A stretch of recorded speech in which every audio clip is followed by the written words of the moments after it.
তো দেখো আজকে যে তো আমরা গ্রামারের যে পার্টটা শিখছি তার নাম টাইপ অফ সেন্টেন্স।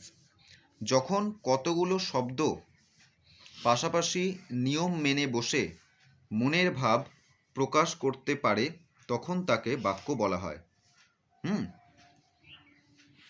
আচ্ছা, কি না, যখন কতগুলি শব্দ পাশাপাশি নিয়ম মেনে বসে মনের ভাব প্রকাশ করতে পারে তখন তাকে বাক্য বলা হয়। সেন্টেন্সের বাংলা কি বাক্য? আচ্ছা, বাক্য হয় 5 প্রকার। কি কি সেই 5 প্রকার? ফার্স্টে হয় হচ্ছে কি কি নাও তোমরাই বলো। ফার্স্টে হয় হচ্ছে কি অ্যাসার্টিভ, এটাকে বলা হয় বিবৃতিমূলক বাক্য। নেক্সট হয় ইন্টারোগেটিভ, এটাকে বলা হয় প্রশ্নবোধক বাক্য। নেক্সট হচ্ছে ইম্পারেটিভ, এটাকে বলা হয় অনুজ্ঞাসূচক বাক্য। নেক্সট হচ্ছে অপটেটিভ, এটাকে বলা হয় ইচ্ছা বা প্রার্থনা সূচক বাক্য। নেক্সট হচ্ছে এক্সক্লামেটরি, এটাকে বলা হয় বিস্ময়সূচক বাক্য। ঠিক আছে? তো দেখো আমি একটা ছবি এঁকেছি একটা মানুষের। তো দেখো আমাদের দেহে 3টে মেইন জিনিস সবার আগে চোখে পড়ে।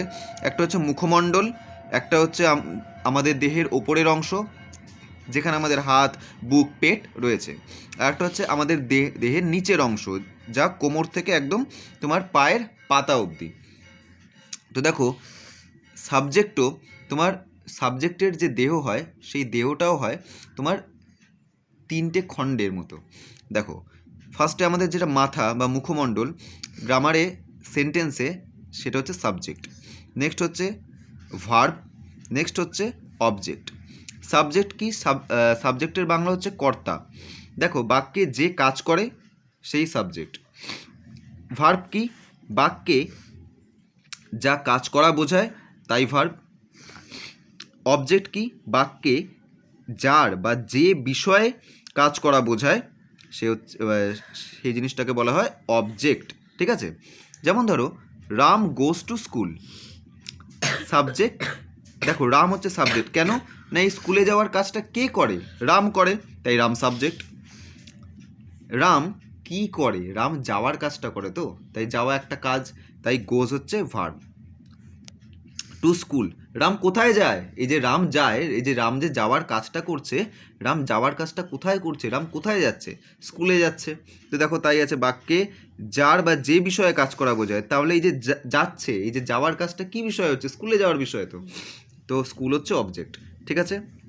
তো দেখো তোমার বাক্যের একদম প্রথম যে পার্টটা আছে সেটাকে বলা হয় হচ্ছে কি অ্যাসার্টিভ, মানে বিবৃতিমূলক বাক্য। কাকে বলে? দেখো যে বাক্য দ্বারা কোনো বিষয়, তথ্য, ঘটনা, কোনো বস্তুর বা প্রাণী বা মানুষের বর্ণনা দেওয়া যায় তাকে অ্যাসার্টিভ সেন্টেন্স বলে। তো দেখো কয়েকটা এক্সাম্পল দিয়েছি।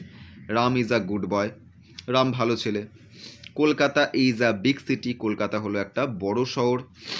হি ফাউন্ড দ্য কি আন্ডার দ্য চেয়ার, মানে সে ওই চাবিটি চেয়ারের নিচে পেয়েছে। ঠিক আছে?